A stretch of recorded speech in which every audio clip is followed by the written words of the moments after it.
जी अस्सलाम वालेकुम dear students. आज का हमारा लेक्चर है मल्टी वेरिएबल कैलकुलस। सेक्शन 1.1 है इसका। और हम वेक्टर है। वेक्टर हमारे पास बेसिकली क्या होते हैं कि जिसकी हमारे पास मैग्नीट्यूड हो और एंड साथ उसकी डायरेक्शन भी अवेलेबल हो, वो हमारे पास एक वेक्टर कहलाता है। इसको डिफरेंट इसकी एग्जांपल्स हैं। हम इसको वेक्टर्स को एक रियल लाइन में रिप्रेजेंट कैसे करेंगे, हम सबसे ये हमारे लिए आज के लेक्चर में इम्पोर्टेंट डिस्कशन है।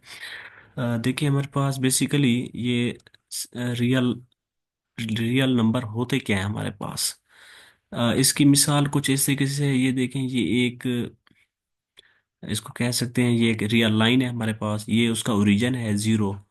और जैसा कि हमें पता है, हम ज़ीरो से फॉरवर्ड जाएंगे तो +1 आएगा, एंड नेक्स्ट पे +2 आएगा, इसी तरीके से 3 4 5 and up to so on. At the end हम ये कह सकते हैं कि ये प्लस इन्फिनिटी तक चले जाएंगे। इसके कोरेस्पोंडिंग अगर इसके बैक साइड पे चलें तो हमारे पास -1 होगा, और -2 होगा, -3 होगा, एंड इसी तरीके से हम इन्फिनिटी तक चले जाएंगे। तो इसमें अगर हम हमें देखा जाए, इसमें हम ये देख रहे हैं कि हमारे पास इसमें पॉजिटिव नंबर भी शामिल है, नेगेटिव नंबर भी शामिल है, एंड इसके अलावा ज़ीरो भी हमारे पास शामिल हो जाता है। तो इस तरीके से ये एक रियल लाइन कंप्लीट करते हैं। अच्छा, real number basically, real number भी होता है हमारे पास। रियल नंबर होता है सेट ऑफ रेशनल, और यूनियन लें सेट ऑफ इरेशनल का। तो अगर इन दोनों को इकट्ठा कर लिया जाए तो वो हमारे पास रियल नंबर बन जाता है। अच्छा, इसके साथ हमारे पास हम कुछ इन चीज़ों को ना कुछ स्पेसिफिकेशन करेंगे, कुछ नोटेशंस वगैरह। इसमें अगर जस्ट आर लिखा हो तो इसका मतलब होता है ये R⁻1 है। देन इसका मतलब होता है 1D। 1D इसको कह सकते हैं। 1D से मीन्स कि वन डायमेंशनल है। वन डायमेंशनल से बात ये होता है कि इसके अंदर जो नंबर ऑफ वेक्टर्स हैं वो ओनली वन ही है हमारे पास। अच्छा, ये जो ब्रैकेट के अंदर लिख रहे हैं, इस चीज़ को आप उसका वेक्टर कह सकते हैं, उसका कंपोनेंट्स कह सकते हैं, एलिमेंट भी कह सकते हैं। आप इसको अपने हिसाब से जैसे डिफाइन करना चाहें आप कर सकते हैं। देन इसके बाद है R2। R2 से मुराद हमारे पास है दो एलिमेंट्स, X1 एंड X2 है हमारे पास। X1 X2 जिसके अंदर दो एलिमेंट्स हैं, तो बेसिकली ये प्लेन के अंदर चला जाता है। XY प्लेन हमें देखा है। ये अगर इस तरफ आएंगे तो ये +X एक्सिस है हमारे पास, और इसी तरीके से अगर इसके बैक साइड पे चलें तो ये -X एक्सिस है। और सेम अगर हम अपवर्ड पे चलें तो ये हमारे पास Y एक्सिस पॉजिटिव है। और देन अगर इसके डाउनवर्ड पे जाएं तो ये नेगेटिव Y एक्सिस होगा हमारे पास। अब इसी तरीके से हम ये कह सकते हैं कि अगर हमारे पास R3 है, R3 के अंदर एलिमेंट्स हमारे पास कितने होंगे? 3 होंगे। X1 X2 and last X3। इसी तरीके से हम इसको n डायमेंशनल भी ले जा सकते हैं। उसमें कितने एलिमेंट्स होंगे हमारे पास? X1 X2 and X3 and up to so on Xn। ये हमारे पास रिप्रेजेंट करता है कि ये n डायमेंशनल है। अब ये डिपेंड करता है कि आप इसको किस कैटेगरी में ले जाते हैं। आया कि आप किसी स्पेसिफिक डायमेंशन की बात करना चाह रहे हैं, या इसको एन टाइम डायमेंशन में लेके जाना चाहते हैं, ये हमारे ऊपर डिपेंड करता है। इसके बाद अब हम बात करेंगे फंक्शंस की। तो फंक्शंस में हमने आमतौर पर सिंपल कैलकुलस में ये पढ़ा कि हमारे पास एक सेट एक्स है। उसके अंदर बेसिकली हमारे पास 3 एलिमेंट्स हैं, 1 2 एंड 3 है। एक सेकंड हमारे पास सेट है वाई, उसके अंदर एलिमेंट्स हैं हमारे पास 4 5 एंड 6 है। तो इसकी हम मैपिंग करते थे, कुछ मैपिंग कुछ इस तरह से करते थे। ये देखें, 1 2 एंड 3, एंड सेकंड सेट है वाई, ये है 4 5 एंड 6 है। ये सेट हम मैप कर रहे हैं। ये इसको रीड करने का भी एक खास क्राइटेरिया है इसका। अब जैसा कि देखें इधर है, f is a relation from x to y. अच्छा, इसको बेसिक लेवल से सेट, ये सेट एक्स का नाम दे रहा हूँ और ये set y. Then f is a relation from x to y, इसको रीड करेंगे। सम कैटेगरीज में ना कुछ डिफाइन एक्स वाई की जगह पे वो ए और बी के कैटेगरी के हिसाब से भी कर रहे होते हैं। तो आप इसको आप कह सकते हैं f is a relation from x to y. In other words आप ये भी कह सकते हैं f is a relation from A to B. आप इसको किसी भी कैटेगरी में कह सकते हैं, इसको इसका कोई फर्क नहीं पड़ता होता। तो लेकिन चूंकि अब हम पढ़ रहे हैं मल्टी वेरिएबल, मल्टी वेरिएबल में यहाँ पर थे सिंगल वेरिएबल्स। इसको वन वन से कनेक्ट कर दें, टू फाइव को थ्री सिक्स के साथ, तो फिर इसकी फर्दर कैटेगरीज बन जाती थी, one one function, into function, onto function, जिसको हम सरजेक्टिव बाइजेक्टिव इंजेक्टिव वगैरह इसको ये इस तरह से कह सकते हैं। जब हम बात करेंगे ना सेवरल वेरिएबल्स की, तो फिर वहाँ पर कुछ इसमें चेंजिंग्स आ जाती हैं। हमारे पास हम इसको मिसाल के तौर पर, मैं इसको पहले जनरल टर्म डिफाइन करता हूँ इसकी, एंड देन इसकी स्पेसिफिक टर्म को हम देखते हैं इसकी। इसकी जनरल टर्म कुछ इस तरह से बनेगी। अब हम अभी कह रहे थे f is a relation from x to y. अब चूंकि इसमें एक सेट एक्स है और सेकंड वाई है, अगर इसकी जगह पे अगर एन टर्म में इसको ले जाएं तो फिर कैसे डिफाइन करेंगे? तो फिर वो क्राइटेरिया ये होगा, f is a relation from, हमारे पास होगा R n to R m. अब आर एन बेसिकली हमें रिप्रेजेंट करेगा किसको? एक्स वाली चीज को। और वाई कैटेगरी अब यहाँ पर रिप्रेजेंट कर रहा है किस चीज को? आर एम में। अब यहाँ पर f is a relation from x to y, इसको हम ऐसे भी तो कहते थे कि y equal to f of x, because हम x का एक एलिमेंट मैप करवाते थे y के साथ। तो then y equal to f of x है। अब y जो है ये डिपेंड कर रहा है किसके ऊपर? x के ऊपर, फंक्शन के अंदर। तो यहाँ पर हम इसको फर्दर कैटेगराइज भी कर सकते हैं। तो अब जितने एलिमेंट्स हैं, अब देखें यहाँ पर हमने n दिया एक और सेकंड दिया m। तो इसको हम अब इस तरह से भी कह सकते हैं, f is a relation from, अब सपोज करें मैं एन और एम को स्पेसिफाई कर लेता हूँ। मैं कर लेता हूँ R two to R two. तो यहाँ पर ये होगा हमारे पास कि अब हमारे पास इसका मतलब है कि एक्स वाली कैटेगरी भी कितने एलिमेंट्स पर मुश्तमिल है? टू कैटेगरीज पर, इस तरीके से। और आर एम की जगह पे भी टू आया, तो इसका मतलब है कि ये वाली कैटेगरी भी कितने हिस्सों पर मुश्तमिल है? दो टू एलिमेंट्स पर मुश्तमिल है, y one and y two हमारे पास। तो इसको हम अब आप कैसे रिप्रेजेंट करने का इसका तरीकाकार क्या होगा? अब देखें ना, यहाँ पर हमारे पास ये फंक्शन था सिंपल, सिंपल फंक्शन, एक एक्स था और एक वाई था सेट।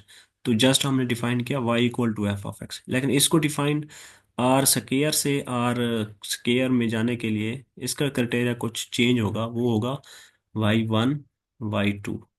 इस तरीके से हम रिप्रेजेंट करेंगे। और देन फंक्शन में भी f of x one and f of x two इस तरीके से रिप्रेजेंट करेंगे। अच्छा, सपोज करें ये इस कंडीशन को भी हम चेंज कर लेते हैं। कैसे? हम क्या देते हैं, f is a relation from R two to R three. Then इसका मतलब क्या होगा? इसका मतलब कुछ इस तरह से होगा कि एक्स वाली जो कैटेगरी है उसमें एलिमेंट्स की तादाद दो है, उसके कंपोनेंट्स दो हैं। लेकिन जब आर क्यूब की बात करेंगे तो यहाँ पर कंपोनेंट्स कितने होंगे? थ्री होंगे। और हमने सिंपल फंक्शन को डिफाइन तो इस तरह से किया था कि y equal to f of x है। अब चूंकि ये एक वाली जो कैटेगरी है ये x वाली कैटेगरी है, और आर क्यूब वाली जो कैटेगरी है हमारे पास सेकंड, वो किस कौन सी है? वो y वाली है। तो फिर हम इसको डिफाइन ऐसे नहीं करेंगे कि y वाली कैटेगरी में y one y two y three, ये थ्री एलिमेंट्स है हमारे पास।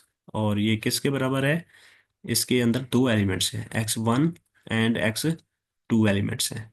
तो ये डिपेंड करता है कि हमारे पास फंक्शन किस तरह का गिवन है। जिस तरह का फंक्शन गिवन होगा उसके एलिमेंट्स और फंक्शन को डिफाइन भी उसी तरीके से करेंगे। अच्छा, फिर यहाँ पर बात आ जाती है, जब फंक्शंस की बात आए तो फिर यहाँ जिक्र लाजमी हो जाता है कि डोमेन क्या होती है, को डोमेन क्या होती है और रेंज क्या होती है। देखें जी, मिसाल के तौर पर ये हमारे पास सेट ए है और ये है सेकंड सेट बी। अब मिसाल मैं एक एग्जांपल में कंसिडर कर रहा हूँ कि सेट ए के अंदर थ्री एलिमेंट्स अवेलेबल हैं, और सेम पैटर्न मैं कहता हूँ सेट बी के अंदर हमारे पास कितने एलिमेंट्स हैं। अब फोर एलिमेंट्स हैं मिसाल के तौर पर, 4, 5, 6 एंड 7। अब जब इसको मैप करवाएंगे ना सेट ए से सेट बी की तरफ, तो इसको कैसे रिकॉल करेंगे? इसको तो ऐसे कहेंगे ना कि f is a relation from A to B. अगर मैं ए की जगह पर एक्स लिख दूं और बी की जगह पे वाई लिख दूं, तो फिर ये कुछ इस तरह से कैटेगरी बन जाएगी, f is a relation from x to y. तो मीन्स वेल के इसके डिफाइन करने का तरीका डिफरेंट होगा। जब अगर सेट किस तरह का लिखा हुआ है उस तरीके से हम इसको रीड आउट करेंगे। अच्छा, बात हो रही थी डोमेन और को डोमेन की।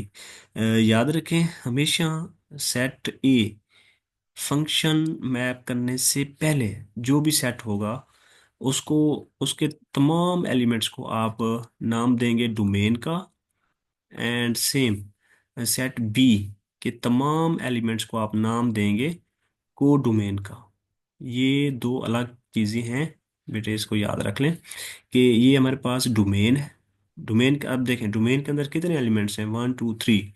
को डोमेन के अंदर कितने एलिमेंट्स हैं, 4, 5, 6 एंड 7।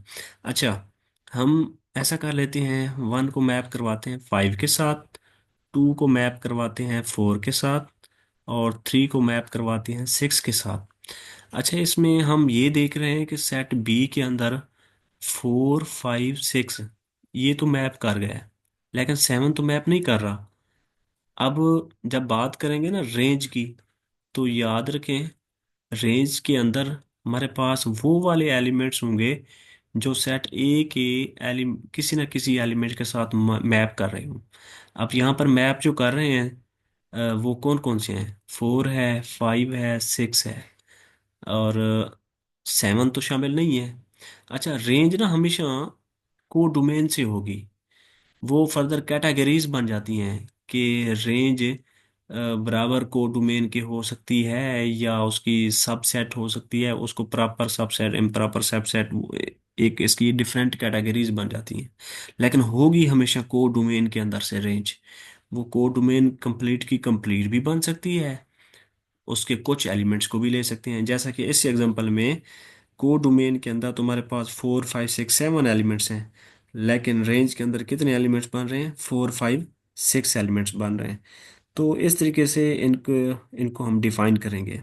मैंने रिपीट कर रहा हूँ कि ये जो 4, 5, 6 है ये उसके कंपोनेंट्स हैं, कंपोनेंट्स ऑफ द फंक्शन। तो चूंकि आपके सिलेबस में जिस तरीके से डिफाइन किया गया है, मैं उसको एक्सप्लेन करने की कोशिश करता हूँ कि अब देखें ये हमारे पास है y1 equal to F1 of x। इसी तरीके से y2 equal to F2 of x। इसी तरीके से y3 and up to so on. अगर हम इसको कहें कि yn equal to Fn of x होगा हमारे पास। तो ये हमारे पास ये रिप्रेजेंट कर रहे हैं कि इसमें जो फंक्शंस हैं इसको रिप्रेजेंट करने का क्या है, इसका पर्पस कैसे है। और इसमें जो एक्स वाले एलिमेंट्स हैं ये कैपिटल एक्स से बिलोंग करेंगे सेट से, और जो वाई वाले एलिमेंट्स हैं ये कैपिटल वाई वाले सेट से होंगे। ये इन चीज़ों का आपने ख़ास ख्याल रखना है। और इसकी मैं कुछ एग्जांपल भी दे देता हूँ। एग्जांपल है, मिसाल के तौर पर इसको कैसे रिप्रेजेंट करेंगे, इन इन फंक्शंस को जो मैंने डिफाइन किए इनके पर्पस क्या होंगे। अच्छा, इसमें मिसाल के तौर पर हमारे पास एक फंक्शन है f of x y. F of, ये क्वेश्चन मैंने असाइनमेंट में भी दिया हुआ है। एफ फंक्शन है f of x y equal to x square plus 2 x y plus y square. और आपका क्वेश्चन है कि इवेल्युएट करें, कुछ टर्म्स हैं ये सिंपल f(1, 2) एंड हमने और साथ इवेल्युएट करना है f(-1, 3)। अच्छा, इसमें ना एक इस तरह की भी स्टेटमेंट आ सकती है, और सेकंड ये वाली, और थर्ड जो कैटेगरी है ना वो कुछ यूं भी आ सकती है, f(x)(1, 2)। और इस तरह से भी आ सकती है, f(y)(-1, 3)। यहाँ से ये शो हम करवाने की कोशिश कर रहे हैं कि ये जो है ना f(1, 2), ये बहुत ही सिंपल। कैसे कि ये हमारे पास है x। x इधर भी पहला एलिमेंट है पेयर का। First element x, small x को नाम देंगे, और जो सेकंड होगा उसको y का नाम दे देंगे। तो और सेम पैटर्न इधर, ये जो -1 है, -1, इसको आप x का नाम दें स्मॉल का, और ये जो 3 है इसको आप नाम दे दें y का नाम दे दें। तो इसको फिर हल कैसे करेंगे? सिंपल, इसकी जो वैल्यूज हैं हम उसको पुट अप कर देंगे। वो कैसे, मैं ये करके दिखा देता हूँ। ये जो फिर मैं अभी रेज कर रहा हूँ ये मैं बाद में समझाने की कोशिश करूंगा। अच्छा, इसमें हमारे पास देखें, मैं पुट कर रहा हूँ f(1, 2), f(1, 2)। तो फंक्शन में क्या गिवन है कि एक्स स्क्वायर, इसका मतलब 1 का स्क्वायर प्लस 2 आएगा, और x की जगह पे 1 आएगा, और y की जगह पे क्या आएगा, 2 आएगा, +2 का स्क्वायर। तो इसका आंसर क्या आएगा हमारे पास, 1 का स्क्वायर 1, +2 × 2 4, +4 आएगा। तो एज ए रिजल्ट आंसर क्या आएगा आपके पास, 9। तो इट्स मीन के f(1, 2) का जो आंसर है वो 9 आ रहा है। सेम हम ऐसा भी कर सकते हैं, अगर यही स्टेटमेंट कुछ इस तरह से आ जाती कि f(x)(1, 2), देन आप इसको कैसे सॉल्व करेंगे? देखें, ये जो फंक्शन के साथ दिया हुआ है ना x, इसका मतलब है कि फंक्शन का पहले डेरिवेशन करें विद रेस्पेक्ट टू x। ये अभी कुछ ही देर में मैं इसकी एक्सप्लेन करूंगा कि डेरिवेशन क्या होते हैं और किस तरीके से करते हैं। देन उसके बाद आप इसको सॉल्व करने की कोशिश करें, मींस कि आपका जो फंक्शन गिवन है विद रेस्पेक्ट टू x उसका डेरिवेशन करें, जो आंसर है देन वो उस ये पॉइंट्स उसके अंदर पुट अप कर दें। मैं इसको सॉल्व करने की कोशिश कर लेता हूँ। ये f(x) है, इनटू क्या होगा, इस फंक्शन का डेरिवेशन एक्स स्क्वायर का 2x आएगा, और 2xy में से सिर्फ 2y आ जाएगा। x with respect to x, जब डेरिवेशन x का करेंगे तो वो 1 हो जाता है। और y ये एज ए कांस्टेंट होगा, जो डेरिवेशन किसी कांस्टेंट फंक्शन का करें तो वो वैसे भी 0 हो जाता है। तो देन आपके पास आंसर क्या आया, 2x + 2y। अब आप इसमें पॉइंट पुट कर दें, f(x)(1, 2)। तो ये क्या आएगा हमारे पास, 2 × 1 +2 × 2, सॉरी, देन इसका आंसर क्या आएगा, 2 + 4, देन आंसर विल बी 6। तो यहाँ से हमने ये देखा कि f(x) का 1, 2 के हिसाब से पॉइंट्स, 1, 2 का मतलब पॉइंट्स पुट अप करना है, वो हम डेरिवेशन के बाद कर लिया।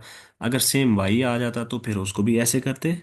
तो मीन्स वेल कि ये एक स्केच है, तो इसको माइंड में रखना ज़रूरी है।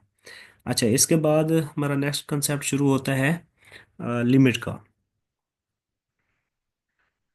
लिमिट को रिप्रेजेंट करने के डिफरेंट वे हैं। अब मैं इसकी पहले, सबसे पहले तो लिमिट को मैं रिप्रेजेंट करता हूँ एक एग्जांपल से, और देन मैं फिर लिमिट की डेफिनेशन की तरफ आ जाता हूँ। आई होप सो कि ये कुछ इजी रहेगा हमारे लिए। अब देखें, ये हमारे पास है लिमिट। अच्छा, हम कैलकुलस, सिंपल में कैलकुलस एंड एनालिटिक ज्योमेट्री में हम कुछ इस तरह से पढ़ते थे कि लिमिट x अप्रोच 0, f(x) ये बराबर किस चीज़ की है। फिर हम साथ f(x) को भी डिफाइन तो कर देते थे, क्या कि f(x) इक्वल टू है x² + 2। ठीक है। तो इसका मतलब ये हुआ कि इस फंक्शन के दोनों तरफ लिमिट अप्लाई कर देंगे। Limit x approach zero and same limit x approach zero. तो जब जीरो अप्लाई करेंगे तो ये किस तरह से बनेगा? जीरो का square plus two, then answer क्या होगा? जीरो होगा। लेकिन चूंकि अब हम डिस्कस कर रहे हैं मल्टीपल वेरिएबल्स में, कि हमारे पास यहाँ तो लिमिट में एक पॉइंट था, अगर एक से ज़्यादा आ जाए तो फिर कैसे हल करेंगे? अब मैं एक असाइनमेंट के क्वेश्चन ले लेता हूँ कि लिमिट एक्स वाई अप्रोच किसको करेगा? Zero and zero. और क्वेश्चन है एक्स स्क्र वाई और x square plus y square. तो इसको सॉल्व करें, इवेल्युएट करें इसको। हम यूं यूं भी कह सकते हैं कि चेक करें कि इसकी लिमिट एग्जिस्ट करती है या नहीं करती। इसका क्या तरीकाकार होगा? तो ये बड़े इंपॉर्टेंट है इसका, डिस्कस करने वाला। याद रखें, जब अब यहाँ पर ना एक्स वाई है, दो वेरिएबल्स इन्वॉल्व हैं। तो अब दो वेरिएबल इन्वॉल्व होने का मतलब ये प्लेन के अंदर मौजूद है। हम प्लेन के अंदर एक्स एक्सिस भी है और वाई एक्सिस भी शामिल है। तो जब हम प्लेन के अंदर बात करते हैं ना एक्स एक्सिस की, तो y equal to zero put करते होते हैं। एंड सेम जब वाई एक्सिस की बात करते हैं तो x equal to zero put करते होते हैं। और थर्ड ऑप्शन इसका होगा line x equal to y भी पॉसिबल हो सकता है। तो इन तीन प्रॉपर कंडीशंस इसकी बनती हैं, थ्री। तो हम बारी बारी इसको डिस्कस कर लेते हैं। अब अब यहाँ पर हम कह देते हैं कि along the x axis, along the x axis के लिए हम क्या देखेंगे? Put y equal to zero हमारे पास है, ये इस चीज़ को। लिहाजा अब हमारे पास क्वेश्चन में जब ये इस तरह से चीज़ गिवन होगी तो मतलब डेफिनेटली हमारे पास डायरेक्शन तो क्लियर हो जाएगी कि limit x comma y approach zero and zero, x square y x square plus y square. तो ये किस तरह से बनेगा? ये बनेगा हमारे पास, इसका मतलब ये है वाई इक्वल टू जीरो। यहाँ पर वाई जीरो पुट कर दें, जहां जहां आपको वाई नजर आया, इधर भी जीरो इधर भी जीरो। अब देखें, एक कॉमन सी बात है, जीरो को डिवाइड करें किसी भी नंबर के ऊपर तो आंसर तो डेफिनेटली जीरो होगा। अच्छा, इसमें एक चीज़ का ख्याल रखना है कि जीरो को किसी चीज़ पे भी डिवाइड करेंगे ना, इवन इंफिनिटी भी आ जाए तो वो जीरो ही होगा। हाँ, अलबत्ता अगर जीरो डिनोमिनेटर में, अच्छा इसको कहते हैं हम नोमिनेटर, ये भी याद रखें बच्चे। ये नोमिनेटर है और ये हमारे पास है जो डिनोमिनेटर। मैं इसको डी से रिप्रेजेंट करूंगा और इसको जस्ट एन से रिप्रेजेंट करूंगा। तो अब मैं ये कह रहा हूँ कि डिनोमिनेटर में जीरो आ जाए, ऊपर कुछ भी वैल्यू आ जाए, कोई भी रकम आ जाए, तो जो आंसर होगा वो ऑलवेज इन्फिनिटी होगा। इन दो का डिफरेंस का आप खास ख्याल रखेंगे कि कब जीरो होता है और कब इन्फिनिटी। लिहाजा इस केस में जीरो डिवाइड हो रहा है किसी नंबर के ऊपर तो आंसर आपके पास क्या आ गया? ये। अब इसी तरीके से अब हमने यहाँ क्या लिया था? इलांग एक्स एक्सिस लिया था और देन वाई को टू जीरो पोर्ट किया था। अब हम लेंगे along y axis. Y axis लेंगे तो पुट क्या पुट करेंगे? X equal to zero. Then इसके बाद जो हमारे पास नेक्स्ट टर्म क्या मिलेगी हमें? हमें इस तरीके से फंक्शन मिलेगा कि अब लिमिट जो अभी रिसेंटली हमने पुट किया था, zero x y approach zero and zero है, तो वो इलॉन्ग द डायरेक्शन इस क्वेश्चन के अंदर है। यहाँ से ये मिल रहा है हमें कि x square plus y square, कि एक्स जब जीरो होगा तो वो किसी भी नंबर के साथ मल्टीप्लाई होगा। तो जीरो का स्क्वायर प्लस वाई का स्क्वायर, तो यहाँ से आपको क्या मिलेगा? यहाँ से मिलेगा जीरो और समथिंग वाई स्क्वायर, तो आंसर विल बी जीरो। हमने ये देखा कि along X axis, along X axis and along Y axis, both cases में आंसर हमारे पास क्या मिल रहा है? जीरो। अब हम इलांग द लाइन पुट करेंगे ना। इलांग द लाइन कैसे, x इक्वल टू वाई। इसका मतलब अब ये होगा कि x की जहां जहां x नजर आए वहां y पुट कर दें, या दूसरे लफ्जों में जहां y नजर आए वहां x पुट कर दें। आपके पास दोनों ऑप्शन अवेलेबल हैं। तो अब देखिए हमारे पास फंक्शन क्या था, x square y over x square plus y square. मैं इस कंडीशन को देखते हुए जहां जहां y नजर आएगा वहां वहां x पुट कर दूंगा। देखें जी, ये हमारे पास जरा पुट करें, एक्स स्क्र मल्टीप्लाई एक्स आएगा, और उस साथ x square plus x square. तो ये तो हो जाएगा एक्स की पावर 3, लेकिन ये हो जाएगा 2x स्क्र। तो इसको सिंप्लीफाई करें, तो सिंप्लीफाई करने के बाद आपके पास x आ जाएगा और डिवाइडेड में 2 आ जाएगा। अगर ये वाली चीज़ समझ आए कि कैसे, ही तो आप इस तरह से भी शॉर्टकट कर सकते हैं, एक्स के x square cancel, x by, sorry ये वाला नहीं, कैंसिल नहीं कर सकते आप, ये तो प्लस हो रहा है। हाँ देखें, यहाँ एक मिस्टेक कर देंगे कि ये कुछ नहीं ना, ये डिफरेंस होते हैं क्या, कि ए प्लस ए ये होता है 2a के बराबर। अब a मल्टीप्लाई ए ये होता है a की पावर 2। ये दो बातें। और थर्ड पॉइंट अभी यही हमने मिस्टेक की कि ऊपर है एक्स स्क्र मल्टीप्लाई एक्स, और नीचे है डिनोमिनेटर में x square plus x square. तो जब दरमियान में दो वेरिएबल के दरमियान में प्लस का सिंबल हो ना, ये वाला, देन वो नोमिनेटर और डिनोमिनेटर में कोई चीज़ कैंसिल नहीं हो सकती। हाँ अलबत्ता इसका एक तरीकाकार है, वो ये कि एक्स स्क्र मल्टीप्लाई एक्स, और डिनोमिनेटर में एक्स स्क्र कॉमन कर लें, इधर भी वन आ जाएगा इधर भी वन आ जाएगा। अब आप कैंसिल कर सकते हैं, एक्स स्क्र कैंसिल, इधर एक्स आ जाएगा और डिवाइडेड में 2 आ जाएगा। तो हमने देखा था एग्जाम्पल में कि along the x axis along the Y axis answer क्या मिला था, आपके पास जीरो मिला था। लेकिन जब along the line x equal to Y put किया तो आंसर हमारे पास क्या मिला, x/2। लेकिन ये जीरो तो ना हुआ। तो हम फिर कह सकते हैं कि इसकी जो लिमिट है वो एग्जिस्ट नहीं कर रही। लिमिट एग्जिस्ट करेगी उस वक्त करेगी जब along the x axis, along the Y axis and along the line, तीनों केसेस में हमारे पास जो आंसर आना चाहिए वो सेम आना चाहिए। वो जरूरी नहीं कि जीरो है, कुछ भी आ सकता है, वन आ जाए, टू आ जाए, 1/x आ जाए, 1/3 आ जाए, किसी भी कैटेगरी का आंसर, बस शर्त ये है कि वो तीनों का आंसर ना सेम आना चाहिए। अगर सेम आ जाता है फिर हम कह देते हैं कि इसकी लिमिट एग्जिस्ट कर रही है, अदरवाइज कह देते हैं कि लिमिट एग्जिस्ट नहीं कर रही है हमारे पास।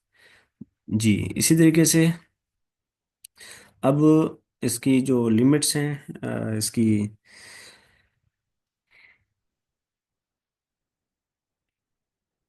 इसके बाद नेक्स्ट लिमिट के बाद कंसेप्ट आ जाता है कंटिन्यूटी का।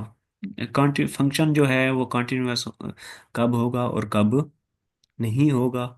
तो ये बड़ा इंपॉर्टेंट एक कंसेप्ट है। इसमें हमने इसकी कंडीशंस कुछ पढ़ी थी कि हमारे पास सिंपल कैलकुलस में कि फंक्शन जो होना चाहिए वो डिफाइन होना चाहिए, हमने एक कंडीशन पढ़ी थी। और सेकंड में पढ़ी थी कि फंक्शन जो है वो एग्जिस्ट करना चाहिए, इस तरीके से कोई एक सेकंड प्रॉपर्टी थी। और नंबर 3 प्रॉपर्टी थी कि left hand limit equal to हो जानी चाहिए राइट हैंड लिमिट के। तो इस तरीके से भी हमने पढ़ा था। और दूसरा तरीका हमने ये पढ़ा था कि फंक्शन जो होता है वो कोई भी फंक्शन गिवन है वो कंटिन्यूअस होगा अगर उसका हर एक पॉइंट डिफाइन हो, वो कंटिन्यूअस हो हर एक पॉइंट के ऊपर। तो प्रॉपर्टीज इसकी कुछ डिफरेंट वे में हमने डिस्कस की थी, लेकिन हम इसको अभी फोकस नहीं करते चूंकि मैं नेक्स्ट टॉपिक की तरफ जा रहा हूँ। वो है हमारे पास पार्शियल डेरिवेटिव। जी, तो हमने हमने ये पढ़ा था कि पार्शियल डेरिवेशन क्या होता है, और सिंपल डेरिवेशन भी पढ़ा होगा। भाई फर्स्ट प्रिंसिपल एक रूल है मैथ में। फर्स्ट प्रिंसिपल, या इसको हम इस तरीके से भी कहते हैं, बाय डेफिनेशन। बाय डेफिनेशन भी हम कह सकते हैं इसके। ये बेसिकली हमें यहाँ से ये सीखने को मिलता है कि डेरिवेशन को डिफाइन कैसे करते हैं और इसका क्या मतलब होता है। अच्छा, मैं यहाँ पर ना कुछ पहले बेसिक्स चीज़ें एक्सप्लेन करने की कोशिश करता हूँ। देखें, हम एक फंक्शन ये लिखा हुआ है हमारे पास, d/dx इंटू साइन एक्स। अब इसका मतलब क्या होगा? इसका मतलब ये है कि डेरिवेशन, इसको सबसे पहले तो आप ये देखें कि इसको रीड कैसे करते हैं। इसको रीड करने का इसका खास तरीकाकार है क्या? रीड ऐसे करेंगे, derivation of sine x with respect to x. ये जो मैं मेंशन कर रहा हूँ ना, WRT, ये एक एब्रीवेशन है। इसका कंप्लीट वर्ड मीनिंग है with respect to. With respect to means, अब विद रेस्पेक्ट टू किसके कहेंगे? ये डिनोमिनेटर में डी के साथ जो चीज़ लिखी होगी ना, वो होती है विद रेस्पेक्ट टू।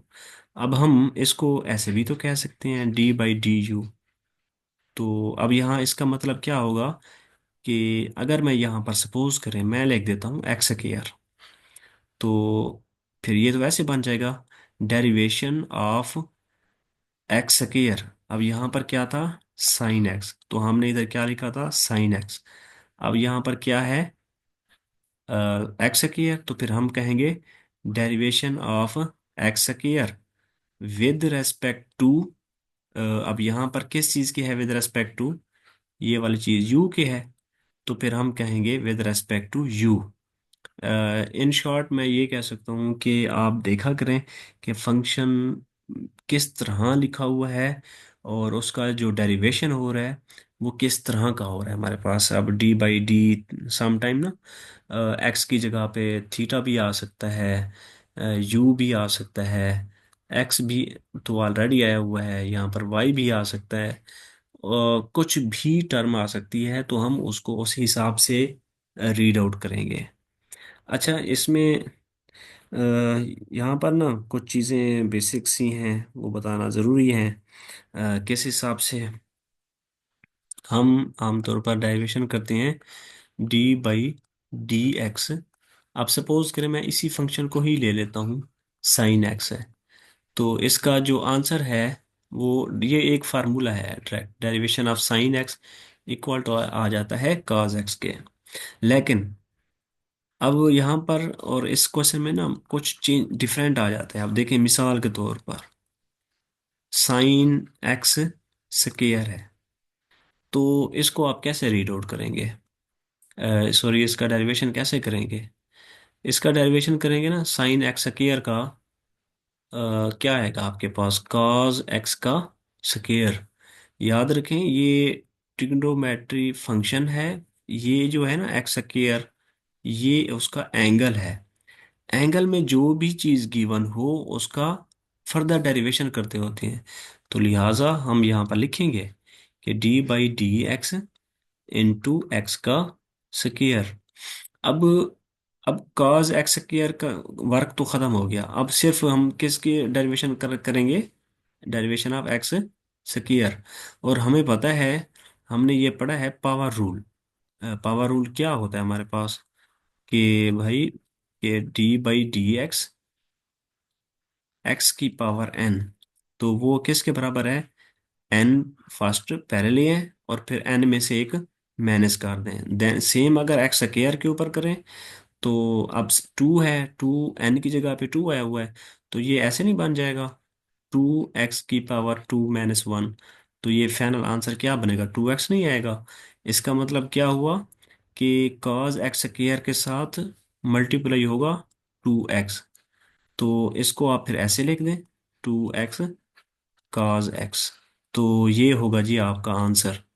अब आप अंदाज़ा लगाएं कि एंगल की कितनी एक पावर हो जाती है, वैल्यू होती है। अब यहाँ पर ना इसमें देखें, ये तो x जस्ट x था ना, तो इसका फर्दर करते होते हैं, लेकिन वो एक शॉर्ट डायरेक्ट आंसर लिख जाते हैं। अब देखिए ना, ये एक्स लिखे हैं। अब सेम है D x D x, D x भी इसका मतलब होता है वन। तो वो वन मल्टीप्लाई काज एक्स के साथ करें या ना करें, इससे कोई फर्क नहीं पड़ता।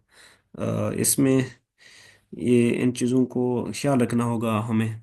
और इसकी कुछ नोटेशंस भी हैं जो एक्सप्लेन करना ज़रूरी है पार्शियल डेरिवेशन में। कि एफ एक्स है, एफ एक्स को आप कैसे लिखेंगे? Partial g by partial x है, इस तरीके से लिखेंगे। अगर आपके पास आ जाए एफ वाई, तो इसको आप लिखेंगे partial g by partial y. इसका मतलब ये हुआ कि फंक्शन के साथ जो रकम लिखी हुई है इधर बटे में वही लिखा जाएगा। अब देखिए यहाँ पर क्या लिखा हुआ है वाई, तो यहाँ पर वाई आ गया। अब अगर मिसाल के तौर पर यहाँ पर आ जाता है एफ एक्स वाई, तो इसको फिर आप अभी मैं इसको ऐसा करता हूँ, ये एफ एक्स एक्स लेने देता हूँ। अब एफ एक्स एक्स का क्या मतलब हुआ? इसका मतलब होगा partial square G over partial x square. अगर हमारे पास ये आ जाता है एफ एक्स वाई, तो इसको फिर हम कैसे रीड आउट करेंगे? Partial square G over partial Y partial X. अच्छा, यहाँ पर आप एक मिस्टेक करेंगे। देखें इधर फंक्शन के साथ जो चीज़ लिखी हुई है, पहले एक्स लिखा हुआ है और देन वाई लिखा हुआ है। तो जो चीज़ इधर लास्ट में लिखी होगी ना, तो डेरिवेशन में वो फर्स्ट लिखेंगे, और इसके बाद जो चीज़ लिखी होगी अब इसको लास्ट में लिखेंगे। अब इसको अब यूं आ जाता, सपोज करें एफ वाई एक्स, तो फिर ये बन जाना था पार्शियल स्केयर जी ओवर इस ये अब देखें वाई इधर लास्ट में है, फर्स्ट है, तो इधर इधर तो वाई चला जाएगा लास्ट में, और एक्स लास्ट में है तो इधर डेरिवेशन में फर्स्ट लिखेंगे पार्शियल एक्स पार्शियल वाई। ये देखें ये दोनों का, ये और इसका ये एक डिफरेंट मीनिंग्स में आ जाता है। इस चीज़ को आप याद रखेंगे।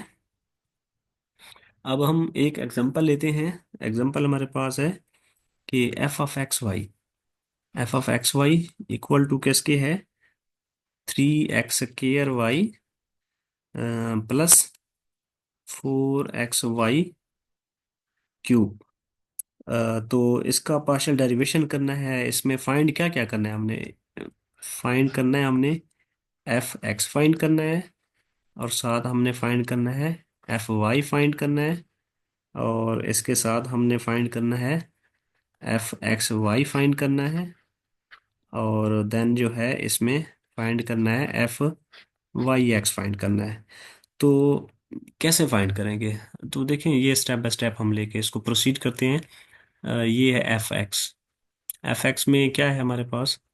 F x. अच्छा, इसमें ना ये आप just f x equal to लिख दें वो भी ठीक है। अगर ऐसा ना करें तो इनटू एक्स कामा वाई आप पुट अप कर दें, ये पूरी एक वैल्यू लिख दें, तो वो बहुत अच्छा रह जाता है। अब इसका मतलब ये है कि फंक्शन एक्स का डेरिवेशन लेना है विद रेस्पेक्ट टू एक्स। अच्छा, यहाँ पर तो देखें फंक्शन में तो हमारे पास एक्स स्क्वायर भी है, एक्स भी है, मींस के वाई भी इन्वॉल्व है। जब फंक्शन का derivation with respect to x लेंगे तो y as a constant behave करेगा, इस चीज़ को ख्याल रखना है। अब जब हम y का डेरिवेशन लेंगे तो फिर x कांस्टेंट हो जाएगा। अब लिहाजा कांस्टेंट चीज़ों को हम कुछ भी नहीं करते, ये वैसे की वैसे आ जाएंगी। तो इधर अब क्या आएगा हमारे पास? फंक्शन का डेरिवेशन 2x नहीं आ जाएगा? क्यों? क्योंकि x स्क्वायर है, तो प्लस आएगा 4, और x का डेरिवेशन करेंगे विद रेस्पेक्ट टू x तो 1 आ जाएगा, और साथ क्या आ जाएगा? y³ आ जाएगा। और देन जो है हमारे पास 3 to 6 है, ये इसको सिंप्लीफाई कर रहे हैं, 6xy प्लस 4y³ आ जाएगा। अब इस तरीके से अब हम करेंगे फंक्शन नंबर 2 एफ वाई। जी, तो एफ वाई में हमारे पास क्या होगा? फंक्शन का डेरिवेशन करें विद रेस्पेक्ट टू वाई। अब थ्री भी कांस्टेंट होगा, एक्स स्क्वायर भी कांस्टेंट होगा। वाई का derivation with respect to y करेंगे तो वन आ जाएगा, प्लस आएगा हमारे पास। अब फोर भी कांस्टेंट है, एक्स भी एज ए कांस्टेंट है, बिकॉज फंक्शन का derivation with respect to y ले रहे हैं। अब जो है वाई क्यूब का डेरिवेशन करें तो क्या आएगा, थ्री वाई क्यूब आएगा हमारे पास, थ्री वाई क्यूब आएगा। ठीक है, तो फिर इसको अब सिंप्लीफाई करें हम। सिंप्लीफाई करेंगे, ये आएगा थ्री एक्स स्क्र प्लस आएगा फोर थ्री 12 एक्स वाई, ये स्क्वायर है ना, तो ये स्क्वायर आ जाएगा। अब इसी तरीके से एफ वाई और एफ एक्स दोनों फाइंड कर लिया हमने। अब हमने अब हम सपोज करें हमने डेरिवेशन करना है एफ एक्स वाई का। अब इसका मतलब ये है कि फंक्शन एक्स का डेरिवेशन जो हमने किया है उसको फर्दर इलांग वाई के हिसाब से डेरिवेशन करें। तो हम इसमें फिर ये देखेंगे कि एक्स का डेरिवेशन हमने क्या किया था। एक्स का डेरिवेशन तो ये मिला, six x y plus four y. ये क्या मैंने लिखा, इसको स्क्वायर लिखा, फंक्शन किस में है, जरा इसको देख लेते हैं हम।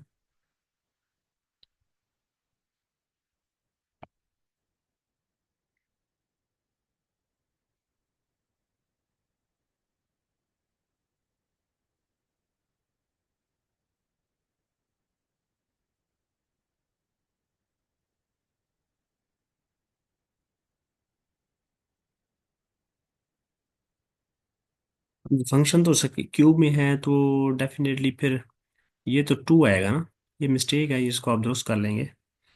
तो लिहाजा अब इसका वाई के हिसाब से, एफ एक्स का वाई के हिसाब से कर रहे हैं, तो मतलब six x as a constant y के हिसाब से कर रहे हैं तो वन आएगा। ये वाली चीज़ है। हाँ, तो लिहाजा ये अब क्या बनेगा, प्लस फोर तो वैसे आएगा, और वाई स्क्वायर का करेंगे तो टू वाई नहीं आएगा। तो अब ये फाइनल क्या बन जाएगा, six X plus eight Y. तो that is your answer F x Y का। इसी तरीके से इसकी फर्दर आप एग्जांपल्स भी ले सकते हैं, इसको मल्टीपल इसके वे हैं। अच्छा, यहाँ पर ना कुछ इस तरह से भी एमसीक्यूज या शॉर्ट या लॉन्ग में किसी भी कैटेगरीज का बन सकता है। आप सपोज करें ये दिया हुआ है एफ ऑफ एक्स वाई, तो सवाल में इस तरीके से दिया हुआ है three x square y plus four x y cube plus eight, इस तरह दिया हुआ है। और सवाल में आपसे पूछा जा रहा है कि फाइंड करें F x into one comma two. इधर एक्स की जगह पर वाई भी आ सकता है, एक्स वाई कुछ भी आ सकता है, तो मैं एक एक सैंपल के तौर पर समझा रहा हूँ। तो अब देखें इसमें ना, इसका मतलब है कि फंक्शन का विद रेस्पेक्ट टू एक्स पहले डेरिवेशन करें। हम ज़रा कर लेते हैं क्या आएगा डेरिवेशन। इसमें थ्री कांस्टेंट है, और एक्स स्क्वायर का डेरिवेशन टू एक्स आएगा, और वाई भी वैसे कांस्टेंट है, प्लस फोर तो कांस्टेंट है, और एक्स का डेरिवेशन करेंगे तो वन आएगा, और वाई क्यूब तो कांस्टेंट है। तो अब इसका आंसर क्या आया हमारे पास, इसका आंसर आया six x y plus four आएगा हमारे पास वाई क्यूब। अब चूंकि हमारे पास जो गिवन है फंक्शन का एक्स के हिसाब से डेरिवेशन किया, इसके बाद उसमें पॉइंट्स एक्स और वाई की जगह पे वन और टू पुट करने हैं। मतलब एक्स की जगह पे हम पुट करेंगे वन, और वाई की जगह पे पुट करेंगे टू। लिहाजा इसमें पुट अप करें तो ये आएगा f x into one comma two, ये आएगा six into one two, plus four into two cube आएगा हमारे पास। तो ये क्या बन जाएगा, six two twelve, twelve plus eight, twenty आएगा आंसर। तो दैट इज योर आंसर। इस तरीके से हम कुछ भी वैल्यूज आ सकती हैं। अब ऐसे भी आ सकता है f x y into three four, बताया जाए कि इसका आंसर क्या होगा। तो फिर ये प्रॉपर आपको सॉल्व करना पड़ेगा और देन इसकी एक्सप्लेन करना पड़ेगी। ठीक है। अब आप बेटे इसको स्टडी करें, बाकी अगर कहीं मसला आता है तो फिर आप मुझसे पर्सनल में आप ज़रूर डिस्कस कर सकते हैं। No issue. Thank you. अल्लाह हाफिज़।